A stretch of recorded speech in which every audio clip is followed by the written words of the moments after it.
18차 모의고사 법교입니다. 팽이는 돌아갈 때 멈추지 않고 넘어지지 않습니다. 당연히 돌아가니까 멈출 수 없고 넘어지지 않는 거죠. 우리도 멈추거나 넘어지지 않게 계속 지금 돌려봅시다. 81번입니다. 다음 중 노동법의 성격에 가장 적합한 원칙은? 자, 노동법은 근대 시민법의 수정입니다. 그래서 저는 워낙에 봐서 4번인지 금방 나옵니다. 당사자 간에 생각하면 더 쉬워요. 그래서 근로자와 사장님, 사용자 간의 실질적 대등의 원칙을 바탕으로 두고 있다입니다. 워낙에 익숙하게 이렇게 보다 보니까요. 순간적으로 답을 못 찾아내실 수도 있는데요. 그럴 때는 기준이 노예계약이었어 라고 생각하시면은 금방 아니고를 생각하실 수 있습니다. 노예계약, 노예, 내 마음대로 사람을 매매, 계약 자유하면 안 되지요. 노예 내 거야. 마음대로 찔러보고 피 나나 안 나나 살펴보면 큰일 납니다. 그리고 자기 책임. 노예, 일하다가 손가락 잘렸어. 네가 회복하면 다시 일하는 거고 네가 회복 못하면 안녕, 난 다른 사람한테 팔아버릴 거야. 이러면 끝장난다라는 거죠. 그래서 우리 근로자를 생각해 보시면은 계약 자유가 아니고 괜히 얘기하지 않겠습니다. 공정. 그리고 자기 책임 다치면은 어떻게 해요? 설사 내 잘못이라 하더라도 여러 가지 보장과 보험으로 혜택을 받게 된다라는 것입니다. 얘기하려니까 제가 앞에 너무 심하게 예를 들었나? 이런 생각이 들어서 멈칫멈칫해지는데요. 여하튼 우리는 근대 시민법의 수정이다라는 것과 당사자 간의 실질적 대등의 원칙을 바탕으로 두고 있다라고 마무리하면서 82번 넘어가도록 하겠습니다. 헌법상 근로기본권에 관한 설명으로 틀린 것 나오네요. 틀린 것 쭉 보니까 다 맞고 이런 문장 나오면 우리가 볼 것은 적정임금의 보장, 적정임금은 보장, 최저임금은 시행, 의무, 시행하여야 한다 해서 이 문장은 딱 보자마자 맞는 건지 금방 확인하실 수 있으면 좋겠고요. 세 번째, 국가의 유공자나 상위공경민, 전물공경의 유가족은 당연히 우선적으로 근로의 기회를 부여받아서 제일 쉽게 공무원 시험에서 가산점을 받는다라고 말씀을 드렸습니다. 4번입니다. 여자의 근로는 특별한 보호를, 이거 읽지 않아도 특별한 보호를 받는다라는 것 이제 당연히 알고 계실 거라고 생각이 됩니다. 얼마나 보호를 해주려면 어쩌고 저쩌고 남녀 고용 어쩌고 저쩌고 법까지 있다라는 것. 83번 가도록 하겠습니다. 단결권 모아보자. 단결권에 관한 설명으로 틀린 건 나오는데요. 자, 단결권은요 바로 1번입니다. 우리 보면은 사회적, 경제적은 익숙하고 정치적은 절대 아니다. 단결해서 그렇죠. 정치, 종교 얘기는 함부로 하는 것도 아니잖아요. 그래서 정치적 지위 향상은 어디에든 없다라고 확인하시면서 84번 넘어가도록 하겠습니다. 근로기준법상 근로자의 정의입니다. 이런 문제도 이제 고맙죠. 직업의 종류와 관계없이 임금만을 목적입니다. 이 뒤에 봉급 같은 거 붙어 있으면 다 틀리게 되니까 우리가 마음속으로는 임금만을 목적으로 사업이나 사업장에 근로하는 근로를 제공하는 사람이라고 생각하시면 됩니다. 근로기준법과 최저임금법에서 해당하는 근로자의 정의입니다. 두 개가 한 세트라는 거 확인하시면 좋겠습니다. 85번 가도록 하겠습니다. 근로기준 법령상 상시 4명 이하의 근로자를 사용하는 사업 또는 사업장에 적용하는 규정을 모두 고르라고 하는데요. 이제 보시면은 다 아시고, 그렇죠. 중간에 이런 부당한 것 하면 안 되고, 연차와 유급 휴가는 5인 이상부터 해당한다 해서 리을만 제외된 답 4번 확인하면서 86번 넘어가도록 하겠습니다. 근로기준법상 임금의 지급 방법에 관한 원칙으로 연결된 것 하시면은요. 답 2번인데요. 통합을 현재 통용되는 것으로 줘야 된다라고 말씀을 드렸습니다. 일 열심히 하고 조개 껍데기 갖다 주면 열통 터진다라고 얘기했습니다.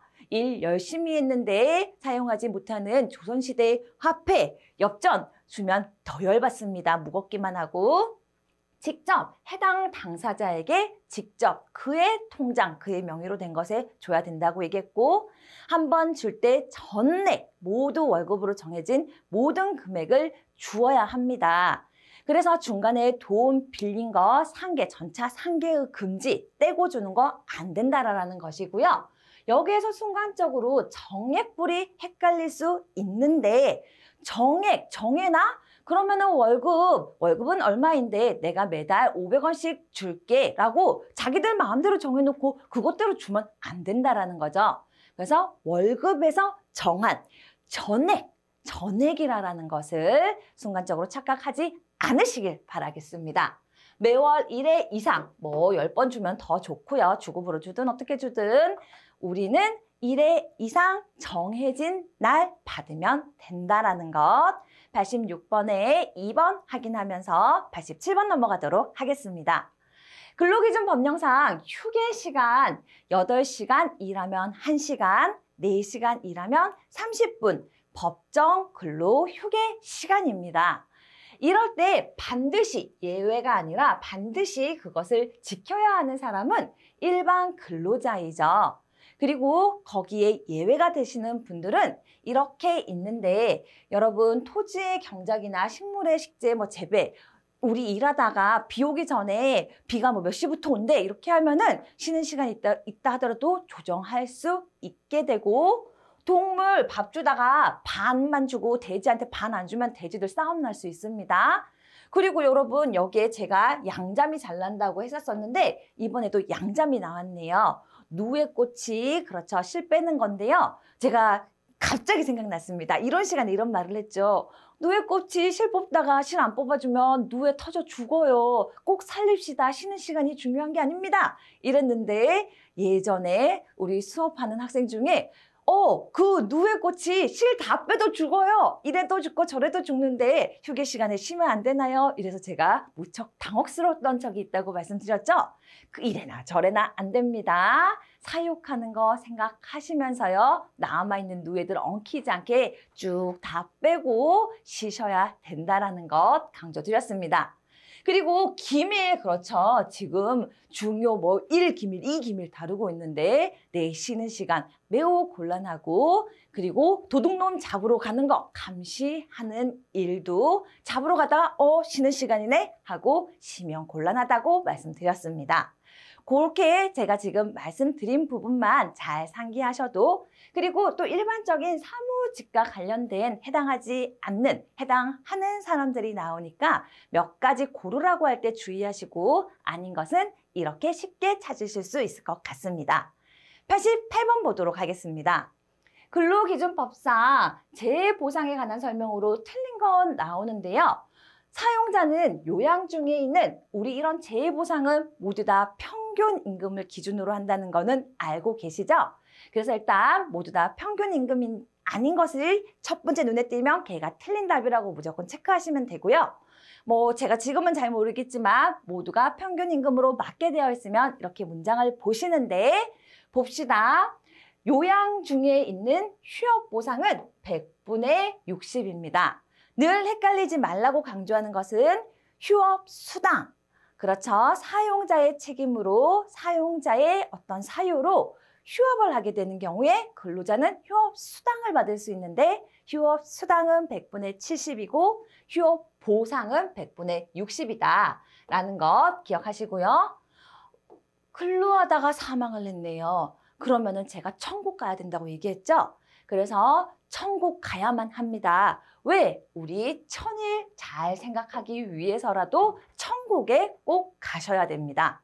사망한 경우에 유족들에게 어떻게 평균 임금의 1000일분을 줘야 한다라는 것 상기하면서 다음 문제로 넘어가 보도록 하겠습니다. 89번입니다. 고용보험법상 구직급여의 수급 요건에 해당하지 않는 것 나오는데요.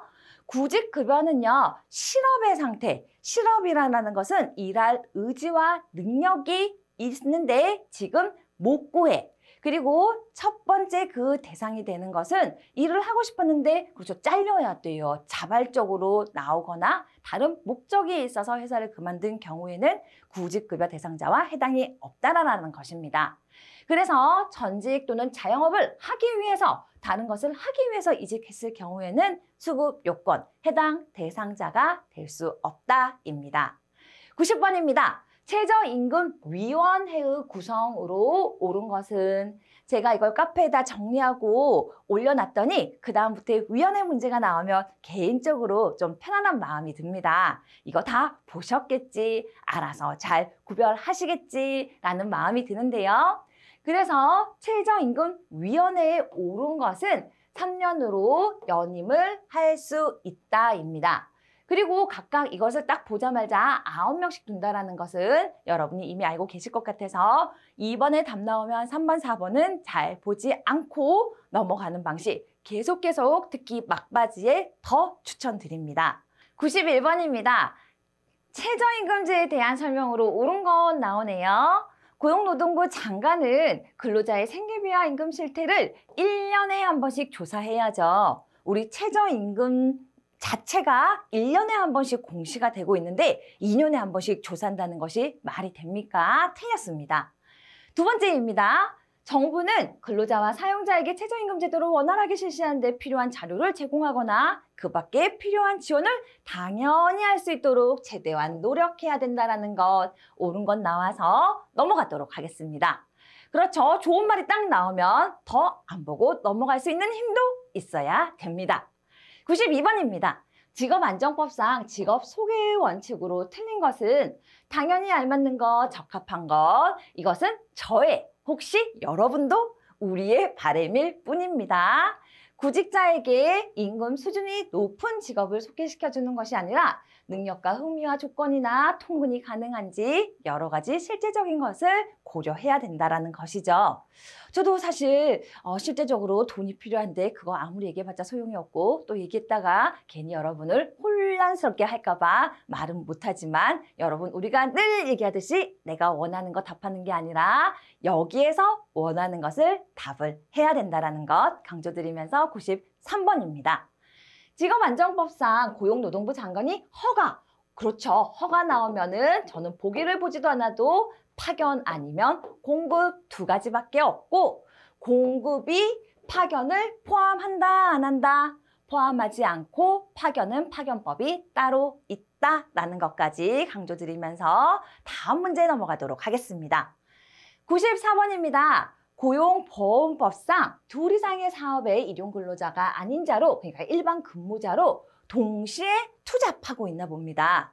이럴 때 어느 회사에서 고용보험 들래 피보험 자격을 취득하는 것이 바르냐라는 질문인데요.